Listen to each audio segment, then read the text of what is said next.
And my second story tonight is us returning to the Delhi blasts of 10/11.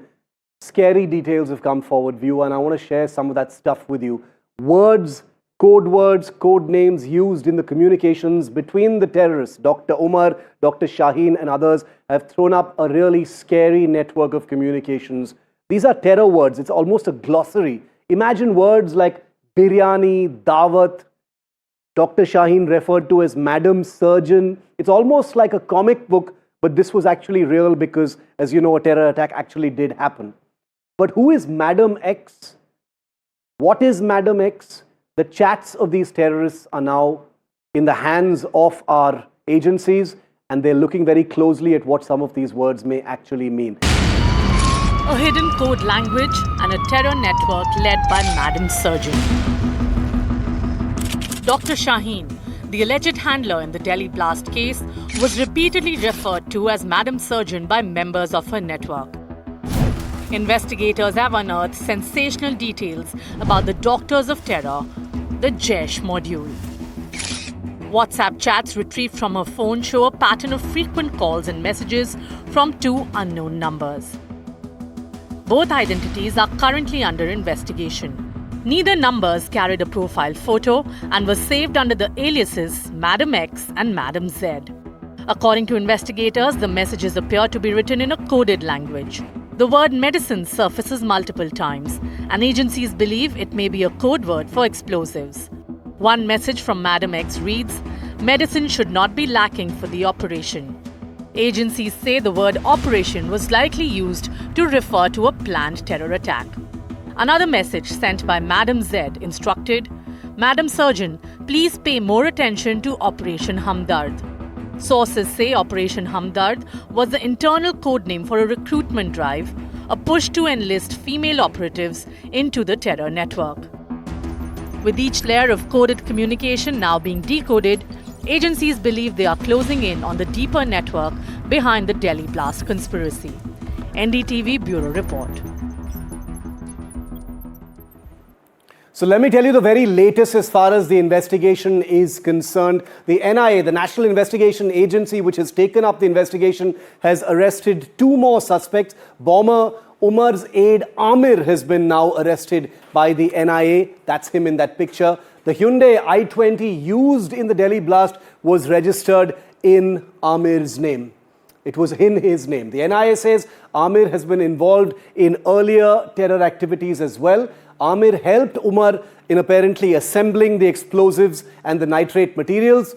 They also say that Amir visited a safe house arranged by Dr. Umar, the bomber of 10/11. Now, the president of Pulwama, Amir, sent to a resident of Pulwama, Amir has been sent to 10 days NIA custody today. In fact, NDTV's Amir Akil actually confronted him while he was being produced in court today. But I'll show you that in a moment.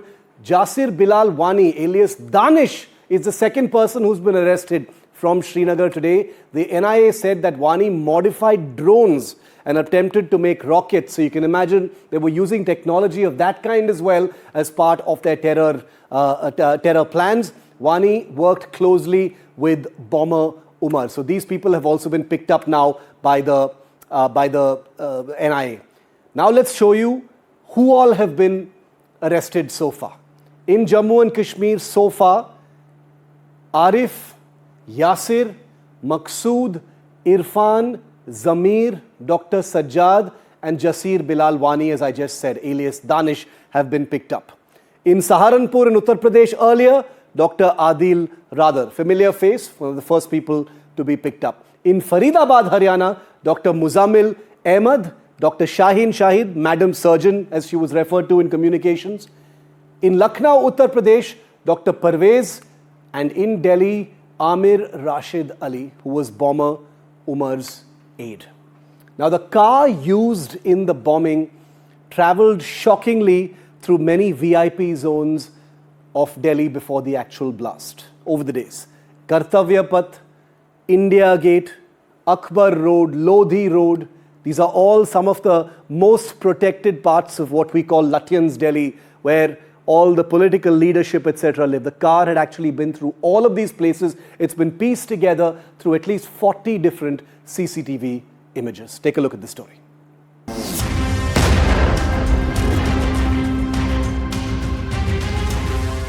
In a major breakthrough, investigators have reconstructed the exact movement of suicide bomber Dr. Umar un-Nabi, using footage from 40 CCTV cameras across the capital. The Hyundai i20 he was driving, confirmed to be the vehicle-borne aide, can be seen moving through some of Delhi's highest security corridors. Dr. Umar drove the car around VVIP Delhi, Kartavya Path, India Gate, Akbar Road and Lodhi Road. Sources say the terror module deliberately chose a route through these VVIP zones to blend into routine high-traffic movement, making surveillance nearly impossible. Agencies believe the car bomb method was selected specifically to bypass the multiple layers of security around Red Fort. Meanwhile, the NIA has arrested Amir Rashid Ali, a resident of Pampore who allegedly conspired with Omar to execute the attack. The car involved in the blast was registered in his name. Meanwhile, the NIA has arrested Amir Rashid Ali, a resident of Pampore, who allegedly conspired with Umar to execute the attack. The car involved in the blast was registered in his name. Investigators say Amir came to Delhi to help purchase the vehicle that was turned into the IED. The anti-terror agency is now also probing whether the Jaish module procured multiple cars for attacks planned in and around the national capital. The reconstructed route is now one of the most crucial pieces of evidence, showing not just how the bomber travelled, but how the terror module navigated the security architecture of the capital without triggering alarms. The route map of Umar's final drive is helping investigators close in on the larger network behind the November 10 blast. NDTV Bureau Report.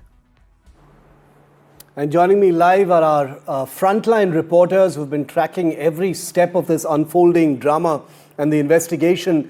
Akhil Jamil, senior correspondent with us in Delhi, the only journalist to have been able to ask questions directly to Amir as he was produced in court today. Pradeep Datta is our correspondent in Srinagar this evening. Akhil, what next in the investigation from the NIA side? Amir has been sent to NIA custody for the next 10 days. What are your sources telling you? Well, Shiv, if you see, this is the second major breakthrough in the Delhi blast case. Today, what we have seen that Amir Ali was produced before Patiala court, and in which what we have seen that he was given a 10-day of custody. So right now he will be produced. It's very likely that he's going to be produced on November 27. And today, if you see, there's a second major breakthrough that has come, that in which what we have seen that Jasir Bilal Wani has been arrested by the NIA team and he has been taken on transit remand. So it's very likely that tomorrow he is going to be produced in the Patiala House Court, and it's very likely that NIA is going to make him sit in front of Amir to basically to get the details of this entire investigation, because if you see, those two were the co-conspirators in this entire case. And the information that we have received, Shiv, from our sources in the NIA, that if you see, on one hand, Amir was the person who was providing logistical support to this entire terror ecosystem, while on the other hand, if you see, Bilal was the one who was providing technical support. So that's a massive blow to this Jaish terror module, Dr. Terror module case. And in this case, what we have also seen, Shiv, that NIA probe has also found that there are ample amount of proof that the accused getting experts to make modified drones and rockets. So on that line, NIA is also further going to investigate how they were procuring drones and making rockets. Very, very troubling details that you've been able to pull out. I just want to show what Akhil, stay with me, and Pradeep, I want to show our viewers how Akhil confronted Amir as he was produced in court today. Take a look at this. Aamir किसके कहने पे आपने ये attack किया है? आमिर किसके कहने पे अटैक किया आपने? आमिर किसके कहने पे अटैक किया आपने? आमिर किसके कहने पे अटैक किया? Aamir. Well, obviously no answers there as Akhil asked him, about any more information as he was taken from court. Pradeep, the Srinagar leg of the investigation is also hotting up in the wake of that tragedy in Naugam. Which way is it heading? Are there going to be more arrests? We know the politics has heated up as well, but are there going to simply be more arrests, or are we going to see some masterminds being arrested as well? See, what the security agencies here are telling us that this is just a tip of an iceberg. They feel that there are many more people who are a part of this module, or either they are independently operating or they are associated with them. So they are trying to look out for them, because already we have seen that how 2 people have been arrested during the last 36 hours. One who was providing them the logistic support, he was the one who had purchased a car, and the second one, Jaish-e-Mohammed Wani, alias Danish, he was providing a technical support. See, why this is really very disturbing investigation that has been conducted by the National Investigation Agency. Disturbing things are coming out. Why I'm saying this thing? Because see, they were trying to use drones as well as rockets, something that is being done by the Hamas and other terror organizations.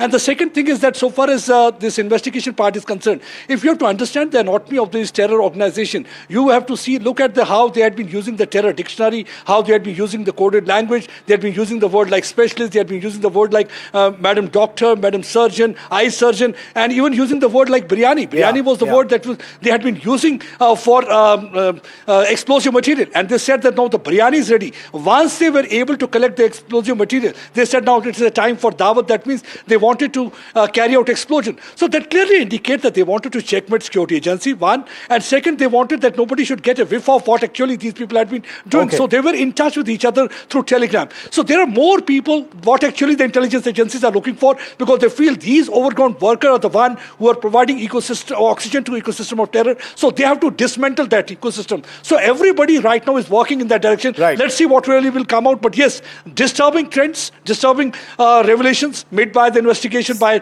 National Investigative Agency. Akhil and Pradeep, stay safe as you dig deeper into this murky conspiracy.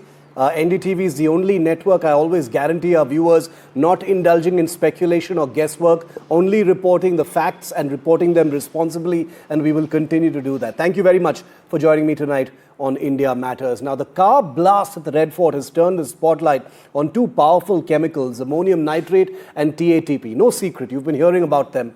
They're very capable of causing massive destruction. Early findings suggest the explosion near the Red Fort triggered by a use of ammonium nitrate mixed with fuel and possibly something called TATP. NDTV conducted a little bit of an inner look at what these chemicals really are about. We've taken all precautions. There is nothing here that is not easily available on the internet. We just want to explain to you what these chemicals are about. Thank you, Dr. Prashant, for joining us in NDTV here in the chemistry lab. Let us first talk about what does ammonium nitrate means, what kind of chemical it is, and how does it looks like.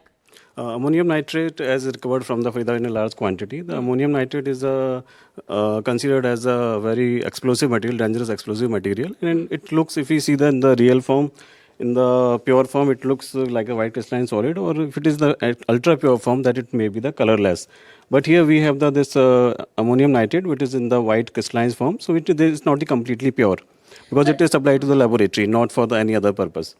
If we talk about how ammonium nitrate is it available in the same form we are seeing, or is it also possible that it can be made by mixing 2 separate compounds? Yeah, definitely it is not available in this form. It is prepared by using the 2 chemical compounds. One is using the nitric acid concentrated form, another compound is the ammonia. I will show you the little how this is called the exothermic reaction. Exothermic means when the lot of energy is generated by mixing of the 2 compounds. Here we are mixing nitric acid. This is the container of nitric acid which we have taken in very small quantity in the beaker, and second is the ammonia. So Dr. Prashant will be mixing both the quantities, the compounds. So I take the few drops of this ammonia in this test tube.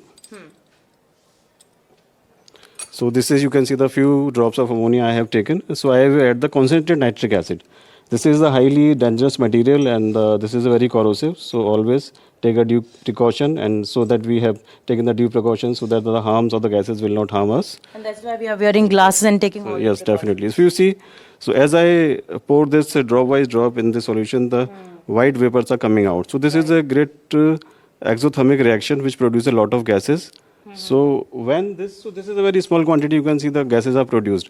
But when this is done in the large quantity, so definitely a lot of gases are produced, and the gas process is exothermic. And the next step of this is evaporated and make it the concentrated, this ammonium nitrate. What is the other chemical that was used as a detonator to explode this ammonium nitrate, which was present there in the car? We saw the bag also that Umar was carrying in the CCTV. It was captured. But how it happened, viewers, it happened in such a way that it exploded because the chemicals reacted so highly, they were so unstable that it caused such a huge blast. And imagine what would have happened if the 2900 ammonium nitrate would have exploded, sir? Yes, definitely it is a matter of a point because ammonium nitrate, as I said, it cannot explode at its own. So definitely we require some initiator that can explode this so much quantity of the ammonium nitrate. So as I said, either we can use the fuel oil, but that is not, the potency depends on the potency. The potency of ANFO is about... Fuel, diesel, why it was not used, Dr. Prashant, in this? Potency, depending on the potency. Because when we use the diesel oil or the fuel oil, ANFO, the potency of the fuel oil is generally 50% of the TNT. Okay. Generally, when we need to know what is the potency of the explosive material, we take the reference of the TNT. We consider TNT is 100%, and what is the potency of that particular explosive in respect to the TNT. So see that how the basic chemical, actually the TATP chemical could have been made over here. And again, it is just to show you that what must have happened. Dr. Prashant has taken a beaker, and as we can see that he is mixing few drops of acetone along with the help of dropper. So this is some amount of acetone that he has taken. And I'm taking another dropper for that. So this I will use the hydrogen peroxide. So here is the hydrogen peroxide being mixed with acetone. Yeah. So as I said, as such there is no reaction, because no exothermic reaction, because for this reaction to continue or for the completion we require the catalyst. And so that we cannot use as of now because it's highly again inflammable. If I can just take that in hand. We cannot use in any academic institutions or in the laboratory. So this is just we carried out a reaction mixing acetone and hydrogen peroxide to make a basic chemical that was used as a detonator. Along with it, one more catalyst is used so that it can act as a detonator, and the explosion could have carried out by mixing two things. Must be quite surprising and shocking to know that all these things could be carried out in such a systematic manner at a point of time when all these things are not easily available in the markets. Yeah, definitely. So it is quite surprising. Okay, so definitely it indicates that there is a lot of planning has been done previously to organize this type of incident.